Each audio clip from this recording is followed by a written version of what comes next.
Good morning.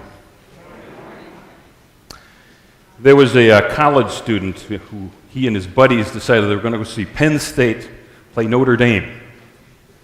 Problem was they were short one ticket. Now, you see a lot of times outside the stadium, someone will have a sign up that says need one ticket or need 5 tickets, or someone's selling tickets outside the stadium. So they made up a sign saying need a ticket. And they got this bright idea as they were driving along. Why don't we just put it in the back window? Who knows? Maybe somebody here can wave us down or whatever. So they're driving along, and all of a sudden, there's a police car behind them with the lights going. So the police officer pulls them over and comes walking up, and the guy says, "Well, you were doing 5 miles an hour over the limit." And he says, "Well, so was everybody else. I was just going with the flow of traffic. I mean, why me?" And he says, "Well, I saw the sign in your window, need a ticket." The universe responds to our requests. We just have to be sure we're specific. I know back when, before Carla and I met, I realized I wanted a woman who loves to ski like I do. I like snow skiing. Well, Carla does love to ski, but she also blew out her knee in Colorado about a couple years before I met her, so she doesn't ski anymore. You see, you have to be specific. We are reading the book E-squared as a spiritual community. Now, if you're here for the first time or you haven't started the book, that's no problem. You can pick it up, or you can get a Kindle version online, because the book is a New York Times bestseller. Now, I've had some people say, I'm having trouble. I'll look for E-squared and I don't see it. Well, as you can see from the title of the book, it's because it's almost with the E with the 2 at the top. So I tell people, look for the author Pam Grout, Grout. And sure enough, it'll pop up there on Amazon or whatever your favorite bookseller is. She actually goes to Unity in Lawrence, Kansas, and she's a very accomplished writer. She's actually written screenplays and television shows, that sort of a thing. And she was very passionate about the Unity principles, and she was also passionate about recognizing that there are a lot of people who've had unpleasant experiences with church or religion. And so she thought, well, how can I bring this message to people so that you can show them that, hey, it doesn't have to be the way it was when you went to a church before. And she came up with this wonderful book, E-squared. And on the back cover, she describes it as E-squared could best be described as a lab manual with simple experiments that prove reality is malleable, consciousness trumps matter, and you shape your life with your mind. She says, yes, you read that right. It says, prove reality is malleable. So, she's got 9 chapters, which she actually calls experiments. And so the second chapter is the VW-Jetta-Principle, the Volkswagen Jetta Principle. And the concept, have you ever decided that you're going to buy a car, especially if you're buying a new car? So you will finally, some people will just do it intuitively. Others, though, are like me. You got to research it. So you get your consumer reports, and then like me, I subscribe to Car and Driver, so I'll read that. And you narrow down your search, and you figure out which car you're going to get. Like she said, she did this, and she wanted a Volkswagen Jetta. So suddenly what I started to see was Volkswagen Jettas everywhere, because she got in her mind Volkswagen Jetta, and she started to notice every Volkswagen Jetta that was in her vision path, or field of vision is what I'm thinking of. So have you had that kind of experience? You see, here again, the world will respond to what we focus on, because as we talked about a couple weeks ago, brain scientists say, we take in 400 billion bits of information every second. And the only way we're able to maintain our sanity and work in this physical plane is to really narrow down that focus to less than 1% of all of that information that's coming to us. But there are a lot of possibilities. The field of possibility, as she calls it in this book, which of course we call God, or spirit, or substance, or the universe, this underlying energy field, which in Unity we call spiritual substance, that can demonstrate anything we need, anything we desire. Pam in the book also talks about how when you walk into a Walmart, do you notice every item they're selling? She talks about how there's a specific thing that she goes to Walmart for because that's the only place she can find it in Lawrence, Kansas. So she goes in, she'll go to the place, and sure enough, you're looking for the label or the packaging on the shelf, or even if you don't know what it looks like, at least you're in the right section. There it is. She says, but, what about all the other stuff you've just walked past? Maybe the next day comes and suddenly you need a new coffee maker. We love the hard water here in central Indiana. We sell a lot of coffee makers here because they clog so easily after the mineral buildup. So suddenly, you notice the coffee makers at Walmart or Target or whatever store, or maybe you prefer a smaller store. So that's the whole sense, is that when we focus and when we set our mind to see something drawn into our awareness or drawn into our life, it will be there. It's always there. It's just now we notice it. Needs met, obligations fulfilled, desires demonstrated. Buddha had a quote, "With our thoughts we make the world." The British writer James Allen lived from 1864 to 1912. He was instrumental, in the Transcendentalism movement and, of course, New Thought, which Unity is a part of. He wrote the book, As a Man Thinketh. He wrote, "All that man achieves and all that he fails to achieve is the direct result of his own thoughts." With our thoughts, we build a belief system. And if we believe or expect something to happen, it'll happen. So we look at our earlier experiences in life, and we tend to filter what we're experiencing now through those earlier experiences, unless we can get the discipline to recognize it doesn't have to be the way it was before. It can be a lot better, a lot more pleasant. Now, in the book, E-squared, Pam Grout talks about Findhorn, Scotland. Now, I've got to admit, I had never heard of Findhorn, Scotland before this, but she describes part of it in the book, but I'm going to add a couple of details. I guess in 1957, there was a couple, Peter and Eileen Cady. They had 3 sons, and they also had a good family friend who lived with them named Dorothy McLean. And they were very much into the principles that we teach in Unity. And Peter got a wonderful opportunity to manage this hotel up in northeast Scotland in the town of Forres. And he came in and he did a magnificent job for 3 years. It's a 4-star hotel. And even though they did a great job, a recession hit, and they got laid off. So first he was looking around, so he was thinking, what can we do? Just about a mile away from Forres is Findhorn, Scotland. It was just this little town on the northern shore there of Scotland. And they moved into a trailer park. So they had a 30-foot trailer, and with the 3 kids, the family friend, they realized pretty much they did get unemployment, but it wasn't meeting the needs. So they decided to plant vegetable garden outside of the trailer. And the vegetables all came to fruition there in 1962. And one day, Peter's out there harvesting his crop, and one of the other residents walks up and says, "How did you do that?" He says, "How did I do what?" He says, "How did you grow all these vegetables?" He says, "Well, I just planted the seeds." He says, No. He says, "The county extension agent said that the sandy soil is so poor that you can't grow anything here. So how did you do that?"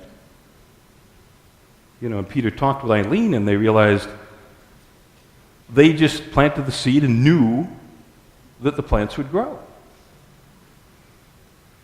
Now, they became famous when they had an amazing run of growing cabbages. Now, your average cabbage, head of cabbage, is 4 pounds. They grew a set of cabbages that were 40 pounds each. And that's how they got this amazing, publicity there in the United Kingdom. As you can imagine, suddenly people want to find out. Horticulturists and all would come there, they do the soil tests, and they came to the same conclusion that the county extension agent did. You can't grow anything here. I'm reminded of the first movie Airplane, where where George, what's his name, is trying to get the plane out of the mud and onto the runway, and he pushes the throttle to the limit. Sure enough, the plane jumps out of the mud onto the runway. And the plane expert sitting next to him says, "You can't do that. It's impossible. The book says that you couldn't, this is impossible." He says, "Well, it's a good thing the plane doesn't know how to read the book." So it's kind of like, the seeds don't know enough to listen to the horticulturists to say that they can't grow these things. So they grew like 65 different types of vegetables, flowers, herbs, all of these various things. And as you can imagine, people wanted to come to find out, well, they wanted what they had. So they actually, a spiritual community grew up there in Findor in Scotland. And now 14,000 people every year go and visit there for retreats or just to stop by and check this place out. This amazing miracle. In the chapter, Pam Grott describes a sweepstakes that was held. And the sweepstakes gave 100 winners the opportunity to take the trip of a lifetime. They could go anywhere in the world, and it would be a fully paid trip. 100 winners. He said 95 of the winners chose to go someplace within 4 hours' travel of where they were. We tend to get caught into a comfort zone. We get into a rut, and we don't want to get out of that comfort zone. So if we're in a comfort zone of lack, or ill health, or a rotten job, or no job, we need to snap out of it. We need to be willing to change, our attitudes. In the second book of the Bible, Exodus, in the 14th chapter, 21st verse, of course, the book of Exodus talks about Moses. And if you've ever seen the Ten Commandments, it didn't happen that way. But you know the general structure. Moses is called upon. He's not a good speaker. He's a shy man, but he's called upon to lead the Israelites out of Egypt, which he eventually does. And he leads them to the shore of the Red Sea. Meanwhile, the Pharaoh and his army are chasing them. And so the people are at the sea just complaining and bemoaning, "Oh, what'd you bring us out here in the middle of the desert for? Were there not enough grave sites in Egypt that you have to bring us down here to die? What have you done for me lately?" Sort of thing. And of course, Moses, going into meditation and prayer, calls forth, there's got to be a way. There's got to be a way. And, we're told that a great wind arose and shifted the sea, departed it so that they could walk on dry land across the sea. And then when the Egyptians came in behind them, Moses waved his magic wand, not really, just with consciousness, allowed the winds to shift and the water came and drowned the Egyptians. Now, over the years, I've heard a lot of people try to explain this away. But here again, in Unity, we recognize there's a very powerful symbolism behind these stories.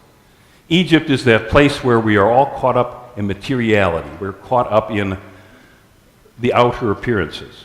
We're in bondage to our old way of thinking. So the Israelites are drawn out of that attitude for a new attitude. But I don't know about you, but when I started learning Unity, I'd start to practice these principles, but then I'd have my doubts. The old thinking would chase me, like the Egyptian army chased the Israelites. And so we do this dance. And like I said last week, when we get to the point where we're at least thinking positive 51% of the time, we've won. So that's the key, is can we be willing to let go? Like the people, we miss Egypt. It was just so much better there. It's like, no, it wasn't. It wasn't better there. But there had to be a way. And so the symbolism of the sea, engulfing the Egyptian army is when we finally decide, no, I'm not going back. I'm not doing that again. That's what that story is all about. And then, of course, they wander in the desert 40 years. But that happens after they, see the promised land, and of course, 10 of the 12 scouts say they can't go in. It's too scary. So the 40 years has to be until people are finally ready to let go of their fear and moving forward into what it is they want to do. So how long is it going to take you? You know, the number 4 is simply like the 4 corners of any good foundation. And then 0 is as long as it takes. That's what the number 40 is about.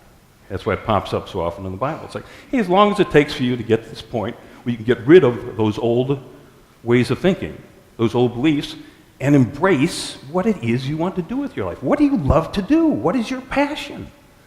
That's what you should be doing. And yes, you should have all of the money you need, all needs met, obligations fulfilled, desires demonstrated, a job or something that you enjoy doing every day, volunteering, whatever. Hilda Green was a nurse in Florida, and she wrote a wonderful little essay. She said she would do home health care, and she got assigned to a woman who had given birth, but had a very complicated birth. So she needed a nurse for 2 weeks, just a live-in nurse to kind of help take care of her. But this woman also had an 8-year-old daughter named Carolyn. Now Hilda noticed this odd paraphernalia around the house. There were these books with the word unity on them. And there were pamphlets with things like the Golden Key and and then there was this thing called the Daily Word. And she had had her fill, of religious stuff. She'd had her bad experience. So she pretty much, didn't even bother paying attention to it. But she went out grocery shopping on Saturday afternoon, came back, and, the 8-year-old girl, Carolyn, was helping her put things away. And Carolyn says, "Did you get any bananas?" Oh, and she said, "Oh, no, honey, I'm sorry. I didn't know you wanted bananas." She said, "I love bananas." And she said, "Well, maybe I can get some, later in the week, but right now I need to be taking care of your mom." So Carolyn said, "Oh, that's no problem. God will bring us bananas today." And Hilda says, "What do you mean?" And she says, "We just need to pray." And so the nurse watched as the little girl said, "Dear Jesus, I know you have lots of bananas, and I know you are willing for Mom and Hilda and me to have some bananas. So please send us half a dozen today. Thank you. Amen."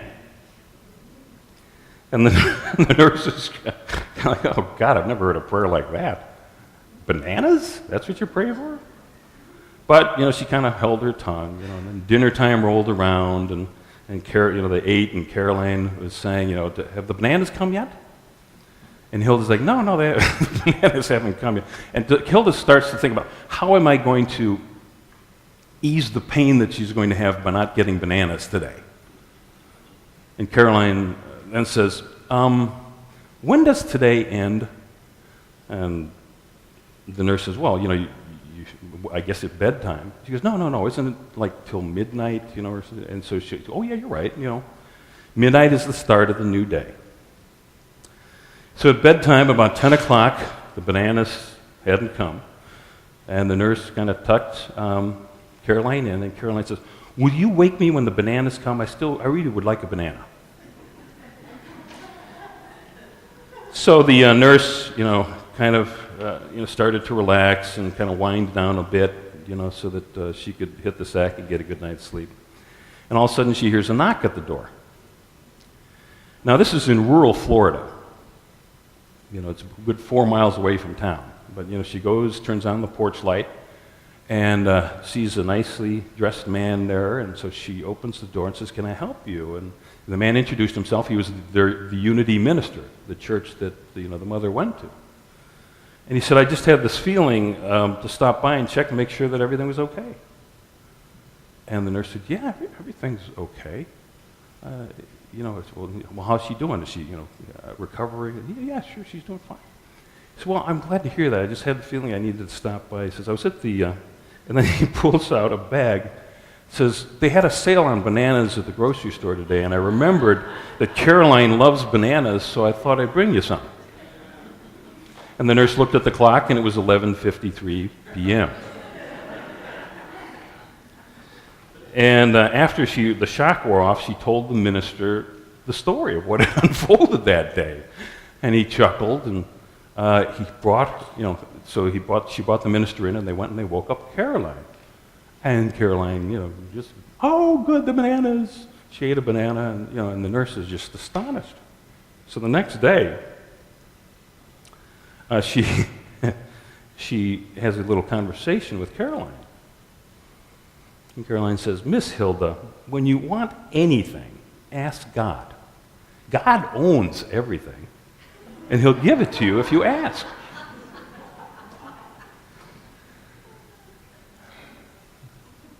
You see, the problem is so many of us, in this 20th and 21st century life have been disappointed at some point. And then we make the decision that this stuff doesn't work. And I know growing up in Chicago, from a more traditional religious background. In my case, it was, I was Catholic, and I went to a Catholic grammar school. They taught us how to pray, but pray wasn't working for me. And so it wasn't until I wandered into a Unity church at age 30 that I started to rethink that whole thing. So, this second experiment, the second chapter in the book E-squared. And like I said, even if you're not reading the book, it's no problem. You see each of the Sunday lessons is self-encapsulated. But the Volkswagen Jetta principle is the experiment for this week. You impact the field of possibilities and draw from it according to your beliefs and expectations. So you'll always get what you expect. And that's the key. Can we let go of that old program? So Pam writes, the question is, do I really see only what I expect to see? So you're supposed to choose something that you'll notice. Like she said, for her it was Volkswagen Jettas. So just choose a car model. Or maybe you want to choose a car color, like green. Or as she points out in the book, sunset beige. She says, but then choose something else. Choose like a car, but then choose a symbol. For her it was butterflies. And so this will be a 2-day experiment. The first 24 hours, you will notice, say, a Volkswagen Jetta or all cars that are green, or in this case, sunset beige. And keep note, or at least keep count in your head. It says, but when you start the experiment, write down somewhere the time that you have started and the date. It says, then watch what happens.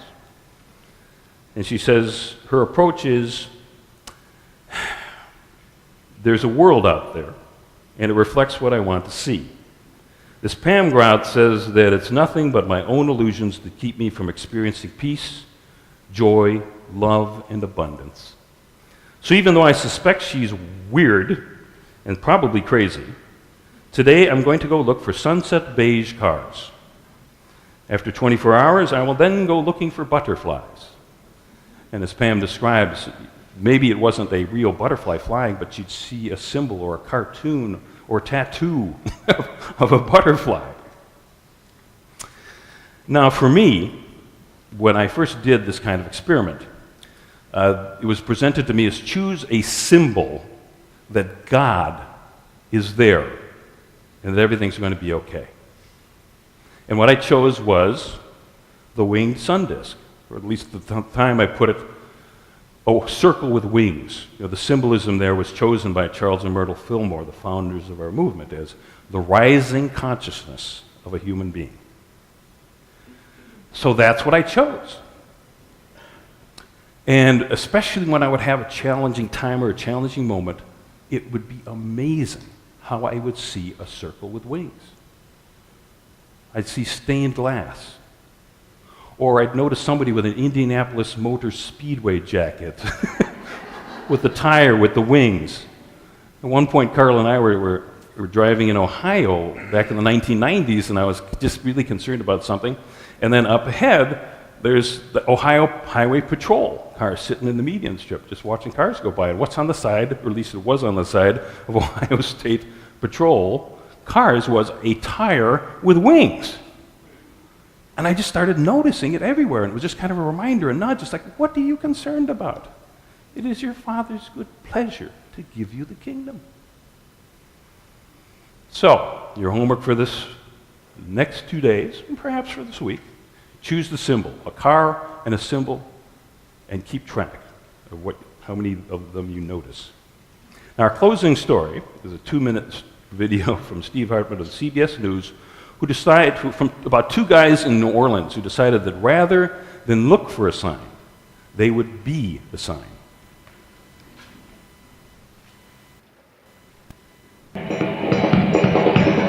In New Orleans, Louisiana, like any city in America, there are thousands of signs constantly trying to push you away, pull you in, or simply fatten you up. But we found one sign here that has no agenda. No agenda at all. This sign, and hundreds like it, have been popping up on utility poles all over the city.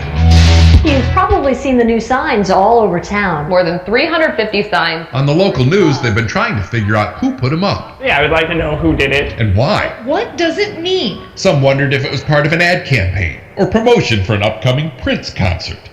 But as we learned, the truth is as simple as the sign. I kind of think of it like a social experiment. The two guys behind this, who choose to remain anonymous, say they just wanted to find out if seeing the word more would make people feel the word more. I believe the power of language and words can transform. And the more you think it, the more you speak it, the more real it becomes. And that's what I believe. To test the belief, they have plotted the signs on a map and will later cross-reference the locations with crime statistics. A naive hypothesis, yes, but still, really sweet. Awesome. The two men are both unemployed. They got the money for the signs when one of them fell into a small inheritance and decided to share the love. And whether or not it works on the city as a whole, they say it's already worked on at least two people. It has. A little bit, right. You read it enough and you're trying to get it out there, it does wear off. It's had a great effect probably on both of our attitudes and psyches. And if you're smiling right now, maybe they are onto something. Steve Hartman, on the road, in New Orleans.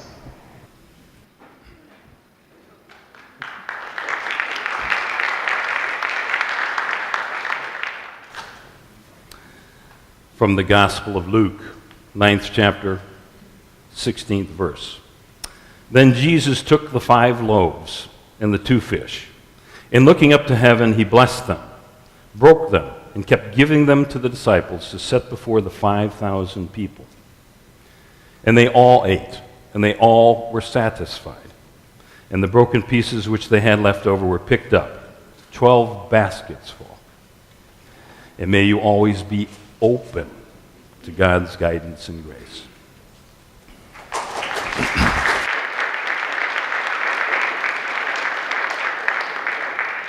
now time for our tithes and offerings. So here again, your attitude is what it's all about. Your past programming perhaps needs to be released. So just take a moment and feel what it's like to have everything that you need, all your obligations fulfilled and your desires demonstrated. Even if it didn't appear that way when you walked into it. Just let it be so.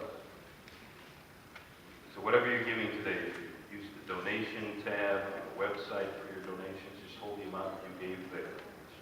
But hold, the cash or the check, or if you walked in with nothing in your pockets, maybe even a button off of your shirt. Be willing to start the flow by giving. Open your heart to pour love into it. And then let's say the affirmation on the screen together. Divine love through me blesses and multiplies all that I am, all that I give, all that I receive, and I am grateful.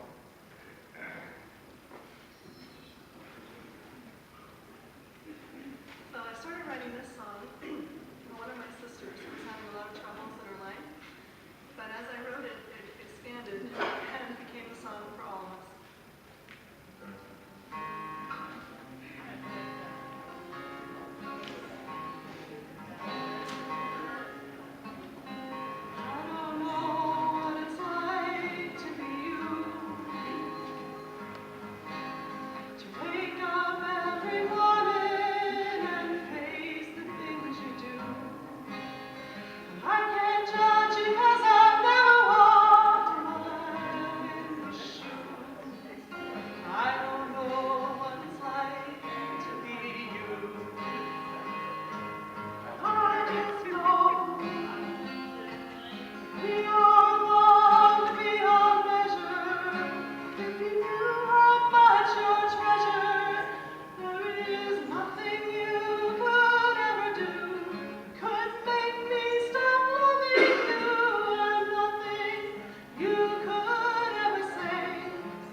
I've shared this song with you before.